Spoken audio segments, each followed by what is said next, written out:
رات کا ٹائم تھا تو ایسے کریش ہوا، ٹھیک ہے، لڑائی اسٹارٹ ہوئی تو میرے ہسبینڈ باہر دیکھنے گئے کہ کیا ہوا ہے تو اچانک سے ان کو فائر لگ گیا، ٹھیک ہے، وہیں پہ ان کی موقع پر ڈیتھ ہو گئی، ٹھیک ہے۔ انہوں نے کہا کہ آپ کے آنے سے ہی ہمارے بیٹے کی ڈیتھ ہوئی ہے، آپ نہیں منحوس۔ تو پھر میں ان کا گھر چھوڑ کے پھر اتنی باتیں واپس پنجاب آ گیا، اتنی باتیں روزانہ سننے کو ملتی تھی اور تانے سننے کو ملتے تھے۔ پھر میں اپنے گھر واپس آ گئی، ہمارے پاس 3 مرلے کا گھر تھا اور کچھ بھی نہیں تھا، وہ بھی ہم نے اپنے والد صاحب کی خاطر سیل کر دیا تاکہ وہ شفا ان کو مل جائے، تاکہ وہ ٹھیک ہو جائیں پراپر۔ لیکن پھر بھی وہ سارے پیسے بھی ہم نے خرچ کر دیے، لیکن پھر بھی وہ ٹھیک نہیں ہو پائے اور آخرکار ان کی ڈیتھ ہو گئی۔ چھوٹے بہن بھائی ہیں، میری والدہ ہیں، وہ بھی بہت بیمار رہتی ہیں اور میں کافی دنوں سے جاب ڈھونڈ رہی ہوں، وہ بھی مجھے نہیں مل رہی، تو میں بہت زیادہ پریشان ہوں۔ اب میں چاہتی ہوں کہ کوئی ایسا سہارا ملے، ٹھیک ہے، مجھے جو مطلب میری ضروریات بھی پوری کرے، میرے گھر کا بھی تھوڑا سپورٹ کرے۔ بہت ہی برا ہوتا ہے، ظاہر سی بات ہے، جب سر پہ مرد کا سایہ نہیں ہوتا، نہ باپ کا نہ شوہر کا ہے، تو بہت ہی مشکل سے زندگی گزرتی ہے۔ لوگوں کی نظریں ہی بہت خراب ہوتی ہیں، تو اس لیے انسان کے سر پہ سایہ ہونا ضروری ہوتا ہے۔ السلام علیکم ناظرین، میں آپ کا اپنا میزبان زبیر راجپوت۔ ہمارے ساتھ 22 سالہ کشمیری لڑکی موجود ہیں جن کے ماں باپ نے بڑے دھوم دھام سے خوشی کے ساتھ اپنی بیٹی کو گھر سے رخصت کیا، لیکن آج بیٹی پھر سے اسی گھر میں ماں باپ کے گھر میں بیٹھی ہوئی ہے اور ٹینشن کی وجہ سے باپ بیمار ہوا، وہ بھی اس دنیا میں نہیں ہے۔ یہ سارا ماجرا ہے کیا، انہی کی زبانی جانتے ہیں۔ السلام علیکم جی زویا، بتائیے گا کہ آپ نے بتایا کہ آپ اپنے شادی ہوئی اور بڑی اچھی لائف چل رہی تھی، تو ایسا لائف میں کیا ہوا کہ جو آپ واپس اپنے گھر آ کے بیٹھ گئے؟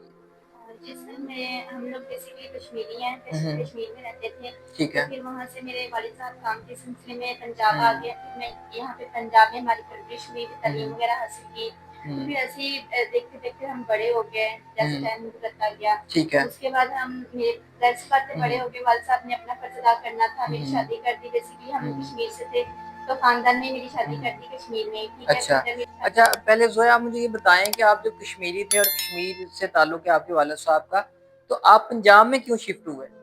میرے والد صاحب وہاں پہ ان کا کاروبار تھا، وہ کافی ڈاؤن ہو گیا تھا، پھر میرے والد صاحب کام کے سلسلے میں پنجاب شفٹ ہو گئے۔ تو پھر جب ہم پنجاب شفٹ ہوئے تو پھر یہیں پہ ہماری پرورش ہوئی، تعلیم ہم نے یہیں پہ پراپر اپنی رہائش پرماننٹ لے آئے؟ جی پرماننٹ، پھر ہم یہیں پہ رہائش ہماری ہوگی۔ پھر جب ہم بڑے ہوئے تو میرے والد صاحب نے اپنا فرض ادا کرنا، تو انہوں نے اپنے ہی رشتے داروں میں میری شادی کر دی، میری خالہ کے بیٹے کے ساتھ۔ پھر میری شادی ہو گئی، ہم 6 ماہ ہوئے شادی کو، ہم بہت اچھا، جب آپ کی شادی ہوئی ہے تو شادی آپ پنجاب میں کہیں ہوئی ہے یا کشمیر میں؟ ظاہر بات آپ کشمیری ہو تو کشمیر میں آپ کے ریلیٹیوز وغیرہ ہوں گے، تو آپ کی جو خالہ ہیں جہاں آپ کی شادی ہوئی وہ کہاں رہتی تھی؟ جی میری جو ہم رشتے داروں میں میری شادی ہوئی، تو جو ہمارے رشتے دار تھے وہ کشمیر میں رہتے تھے، تو میری پنجاب سے شادی ہو کشمیر میں گئی، ٹھیک ہے۔ پھر وہاں پہ ہم لوگ رہتے تھے، ہنسی خوشی زندگی گزارتے تھے۔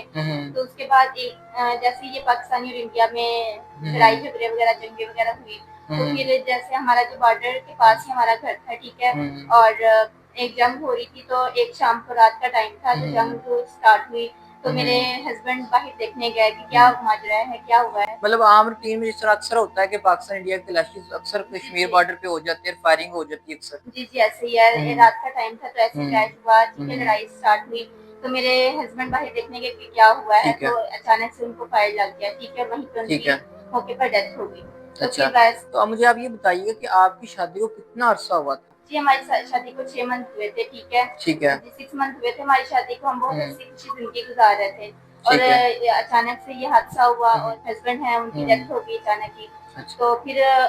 بہت ہی مشکل ہوا وہاں پر زندگی گزارنا۔ تو پھر میں اپنے والد اچھا مجھے پہلے آپ یہ بتائیں، جب آپ کی خامد زندہ تھی شہید ہونے سے پہلے آپ کے جو سسرال والے ان کا رویہ کیسا تھا، اور جب وہ شہید ہو گئے اس کے بعد ان کا رویہ کیسا تھا؟ جب میرے ہسبینڈ زندہ تھے سبھی میرے ساتھ بہت اچھے تھے، ہنسی خوشی ہماری زندگی گزر رہی تھی، ٹھیک ہے، اور جیسے ہی میرے ہسبینڈ کی ڈیتھ ہوئی سبھی ہم میرے ساتھ برا سلوک کرنے لگ گیا، کہتے تھے آپ ہمارے سر پہ بوجھ ہیں، تو آپ اپنا خود خرچہ وغیرہ افورڈ کریں۔ تو پھر میں اپنے والد صاحب کے پاس گھر میں، مطلب آپ کو